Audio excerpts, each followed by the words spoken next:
بڑا لشکر لے کے 1000 کی تعداد میں، جدید اسلحہ، جدید ساز و سامان، سارا کچھ لے کے. ادھر تعداد مسلمانوں کی کتنی تھی؟ 313 تعداد تھی، اور ان کے پاس جدید اسلحہ بھی نہیں تھا، کچھ بھی نہیں تھا، سوائے کیا ہے؟ توکل علی اللہ، ایمان کی طاقت تھی. آپ کے پاس ایمان کی طاقت ہو اور جتنی آپ تیاری کر سکتے ہیں اتنی تیاری کریں، اس کے بعد میدان جنگ میں اتر جائیں، میدان جنگ جانے اور مسلمانوں کا رب جانے. ہم کیا دیکھتے رہتے ہیں؟ تیاری کی طرف دیکھ کہ ہماری تیاری نہیں ہے تو ہم لڑ نہیں سکتے. 313 مسلمان نکلے. جب حضور نبی کریم علیہ الصلوۃ والسلام میدان جنگ میں پہنچے تو قرآن پاک نے فرمایا اللہ نے کافروں کی 1000 کی تعداد کو 313 سے کم کر کے دکھایا. عدد تو 313 کا نہیں آیا قرآن پاک میں، یہ تو حدیث مبارکہ میں آیا ہے بات سمجھانے کے لیے. 1000 کی تعداد ہے. قرآن پاک نے فرمایا اللہ تعالیٰ نے خواب کے اندر حضور نبی کریم علیہ الصلوۃ والسلام کو اور مسلمانوں کو میدان جنگ میں ان کافروں کو جو 1000 کی تعداد میں کھڑے تھے 313 سے بھی کم کر کے دکھایا، اور ادھر 313 کو کافروں کی نگاہ میں کم کر کے دکھایا تاکہ دونوں ایک دوسرے کی تعداد کو کم دیکھیں تو میدان جنگ میں اتریں.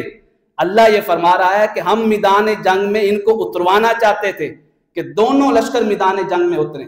وہاں اترے تو حضور نبی کریم علیہ الصلوۃ والسلام نے اس رات، جس رات جنگ ہونی تھی، کافروں کی تعداد کو دیکھا، لشکر کو دیکھا، سارا کچھ، اور جمع پونجی کہتے ہیں نا، جمع پونجی پنجابی میں جتنی جمع پونجی سی حضور نبی کریم علیہ الصلوۃ والسلام کی اہل ایمان کی شکل میں، وہ ساری کی ساری لے کے میدان بدر میں پہنچے ہوئے ہیں. آقا کریم علیہ الصلوۃ والسلام نے اپنا سر انور سجدے میں رکھ دیا. دعا سنیے گا. عرض کیا مولا اللہم آتی ما وعدتنی، جو تو نے میرے ساتھ وعدہ کیا ہے اب وعدہ پورا کرنے کا وقت آ گیا. اللہم انجزنی ما وعدتنی، جو تو نے میرے ساتھ وعدہ کیا ہے اب اس وعدے کو ظاہر کرنے کا ٹائم آ گیا ہے. اللہم ان تہلک ہذہ العصابۃ فلا تعبد ابدا فی الارض، اگر یہ میری جمع پونجی ہلاک ہو گئی، یہ مسلمان ہلاک ہو گئے تو قیامت تک روح زمین پر تیری عبادت کرنے والا کوئی نہیں ہوگا. دعا دیکھے، قیامت تک روح زمین پر تیری عبادت کرنے والا کوئی نہیں ہوگا. عقیدہ ختم نبوت کی طرف اشارہ ہے کہ حضور نبی کریم علیہ الصلوۃ والسلام کے بعد کسی اور نے تو نبی آنا نہیں تھا، کسی اور پر تو وحی نازل ہونی نہیں تھی. جب کوئی نیا نبی نہیں آنا تھا، وحی نازل نہیں ہونی تھی، تو کون لوگوں کو توحید کی طرف بلاتا؟ کون اللہ کی عبادت کی طرف بلاتا؟ تو غزوہ بدر کے اندر مانگی جانے والی دعا عقیدہ ختم نبوت کے اوپر دلیل ہے. اس بات کے اوپر دلیل ہے کہ حضور نبی کریم علیہ الصلوۃ والسلام اللہ تعالیٰ کے آخری نبی بھی ہیں اور آخری رسول بھی ہیں، اور آپ پر نبوت کا دروازہ بھی بند کر دیا گیا، رسالت کا دروازہ بھی بند کر دیا گیا. اتنی آہو بکا کی، اتنی آہو بکا کی کہ حضور نبی کریم صلی اللہ علیہ وآلہ وسلم کے مبارک کندھوں کے اوپر جو چادر مبارک تھی وہ بار بار گرتی تھی. صحیح مسلم شریف میں، دیگر میں، کتاب الجہاد کے اندر آپ یہ واقعہ پڑھ سکتے ہیں. حدیث نمبر ہے 4588 جو ہے، بار بار چادر مبارک گر رہی ہے. سیدنا صدیق اکبر رضی اللہ تعالیٰ عنہ آگے بڑھتے ہیں، وہ چادر مبارک آپ کے مبارک کندھوں پہ بار بار رکھتے ہیں، پھر ایسے آگے بڑھتے ہیں، ایسے ہاتھ رکھتے ہیں، عرض کرتے ہیں یا رسول اللہ بس کر دیں، بس کر دیں، آپ کا رونا ہم سے دیکھا نہیں جاتا، اللہ آپ کے وعدے کو پورا کر دے گا، اللہ آپ کے وعدے کو پورا کر دے گا.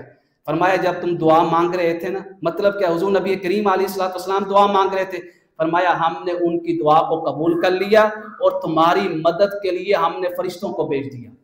ہم نے اپنے قانون قدرت کو، قانون فطرت کو تبدیل کر دیا. فرشتے لڑائیوں کے لیے تھے، فرمایا تم لڑائیوں کے لیے ہو نہیں، لیکن آج مصطفیٰ نے مانگا ہے، میں اپنے قانون کو چینج کر رہا ہوں.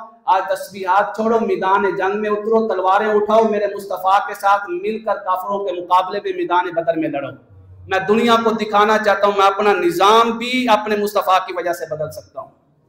اللہ نے فرمایا پہلے 1000 فرشتے نازل فرمائے، پھر 3000 فرشتے نازل فرمائے، پھر 5000 فرشتے نازل فرمائے.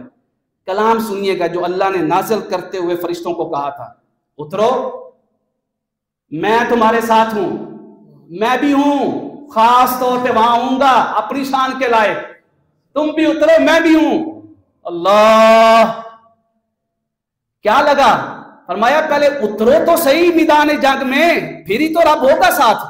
تم میدان جنگ میں اترنا نہیں چاہتے اور رب کا ساتھ مانگ رہے. فرمایا اترو اور جا کے مسلمانوں کو تسلی دو، ان کے دل کو اطمینان دو۔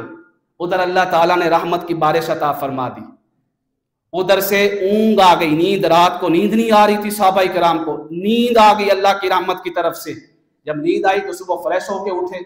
اس کے بعد جب میدان جنگ لگا، اللہ نے فرمایا فرشتوں اترو، فَضْرِبُوا فَوْقَ الْأَعْنَاقِ، ان کی گردنیں اڑاؤ، وَضْرِبُوا مِنْهُمْ كُلَّ بَنَانٍ، جسم کا ایک ایک جوڑ ان کا توڑ دو، کافروں کا اس قدر مارو۔ ادھر اللہ فرما رہا تھا حبیب آپ نہیں لڑ رہے تھے، آپ کا رب لڑ رہا تھا۔ شفقت دیکھ، آپ نہیں لڑ رہے تھے، آپ کا رب لڑ رہا تھا۔ وَمَا رَمَيْتَ إِذْ رَمَيْتَ وَلَكِنَّ اللَّهَ رَمَىٰ، کنکریاں آپ نہیں پھینک رہے تھے، آپ کا رب پھینک رہا تھا اپنی شان کے لائق، وہ کنکریاں پھینک رہا تھا۔ حتیٰ کہ صحابہ کرام فرماتے ہیں اب بھی ہماری تلوار نیام سے نکلتی نہیں تھی، کافر کا سر پہلے زمین کے اوپر پڑا ہوتا تھا۔ وہاں پہ یہ سارا کچھ مارکا ہونے کے بعد اللہ تعالیٰ نے غزوہ بدر میں اس غزوہ بدر کو فرمایا یہ یوم الفرقان کا دن ہے، حق اور باطل کے درمیان فرق کرنے والا دن ہے۔ یوم التقى الجمعان، دو بڑے لشکر اس دن ملے، یہ دو بڑے لشکروں کے ملنے کا دن ہے۔ اور اس دن جو شیطان بھی آ گیا، ادھر اللہ کلام کر رہا ہے، ادھر شیطان کافروں سے کہہ رہا ہے۔ شیطان آیا انسانی شکل میں، قرآن نے اس کے کلام کو نقل کیا۔ شیطان کہنے لگا آج ڈرنا نہیں، اور تم 1000 کی تعداد میں 313 تمہارے پاس جدید اسلحہ، ان کے پاس کیا لا غالب لکم اليوم من الناس، آج کوئی غالب نہیں آئے گا، وانی جار لکم، اگر کوئی غالب آ گیا تو میں تمہیں بچاؤں گا۔ شیطان آ گیا، جب لشکر دیکھا میدان جنگ لگا، اس نے کہا نا بھئی میں تو جا رہا ہوں، اب تم جانو اور میدان جنگ جانے۔ انہوں نے کہا تو کدھر جا رہا ہے؟ اس نے کہا جو میں دیکھ رہا ہوں نا وہ تم نہیں دیکھ رہے۔ میں کیا دیکھ رہا ہوں؟ اللہ کی طرف سے مدد نازل ہو رہی ہے، اور میں نہیں چاہتا کہ آج کسی فرشتے کی تلوار سے شیطان بھی ذبح ہو جائے۔ ہو جانا تھا اگر شیطان وہاں کھڑا رہتا، کسی فرشتے کی تلوار سے اس نے ذبح، اس نے اس لیے کہا کہ میں جا رہا ہوں، میں اپنے رب سے ڈرتا ہوں، کیوں؟ میں دیکھ رہا ہوں وہ شدید العقاب، اللہ کی بڑی سخت پکڑ آ چکی ہے۔ وہاں پہ جنگ جاری رہی۔ اس کے بعد اللہ رب العزت نے مسلمانوں کو فتح عطا فرما دی۔ اس کے اندر 70 کافر واصل جہنم ہوئے، اور 70 کافر جو ہیں ان کو قیدی بنایا گیا، اور مسلمانوں کی تعداد تقریباً جو ہے 14 مسلمان شہید ہوئے، 313 میں سے صرف 14۔ پہلا مارکہ جس میں کفر کے اوپر روب اور دبدبہ بیٹھ گیا تھا وہ غزوہ بدر تھا، اور اللہ تعالیٰ نے 313 کو 1000 کے مقابلے میں فتح عطا فرما دی۔ اس کے بعد فرمایا آیت نمبر 29 میں تقویٰ کیا ہے؟ تقویٰ یہ نہیں ہوتا، بعض لوگ یہ سمجھتے ہیں کہ معصوم عن الخطا ہونا تقویٰ ہے، گناہ نہ ہونا کسی سے یہ تقویٰ ہے۔ یہ تقویٰ تو انبیاء کرام کا ہے، وہ معصوم عن الخطا ہے۔ جو غیر انبیاء ہیں نا، ہم جیسے لوگ، ادنا طبقے کے لوگ، ٹھیک، ان کا تقویٰ کیا ہے کہ یہ اپنے آپ کو گناہوں سے بچانے کی پوری کوشش کریں، پوری کوشش۔ اگر پوری کوشش کر رہے ہیں پھر غفلت میں، مجبوری میں، یا کوئی گناہ ہو گیا پتہ نہیں چلا ہے، تو یہ تقویٰ ہے۔ اللہ نے فرمایا یہ تم اختیار کرو، تم کوشش کرو، اللہ تمہارے لیے رستے بھی بنائے گا، اور تمہارے گناہوں کو بغیر معافی مانگے بھی معاف کرتا رہے گا۔ اس کے بعد آیات جو ہیں سورہ انفال کی 32 سے 36 تک، یہ ساری کفار کی عادات۔ کفار کی عادات کیا تھی؟ عہد کرنا توڑ دینا۔ کفار کی عادات کیا تھی؟ وعدے کا پاس نہ رکھنا۔ کفار کی عادات کیا تھی؟ ہر ٹائم مسلمانوں کو نقصان پہنچانا۔ ان کی عادات کیا تھی؟ کہ یہ دیکھنا کہ کس قدر ہم مسلمانوں کے اوپر حملہ آور ہو سکتے ہیں۔ تو سورہ انفال کے آخر میں فرمایا، یہاں ختم ہو رہی ہے، تعلق بیان کیا مسلمانوں کا، فرمایا اولو الارحام بعضهم اولا ببعض، تم ایک دوسرے کی طرح ایسے ہی ہو جیسے سکے رشتہ دار ہوتے ہیں۔ تمہارا تعلق ایسا ہونا چاہیے، یہ نہیں ہے کہ وہ فلاں ہے وہ فلاں، نہ، تمہارا تعلق جس ایک شے کے اوپر ہے وہ کیا ہے؟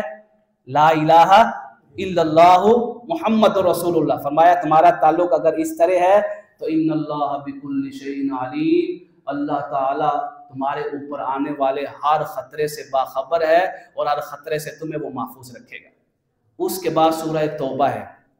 یہ سورہ توبہ 9 ہجری میں نازل ہوئی، فتح مکہ کے بعد۔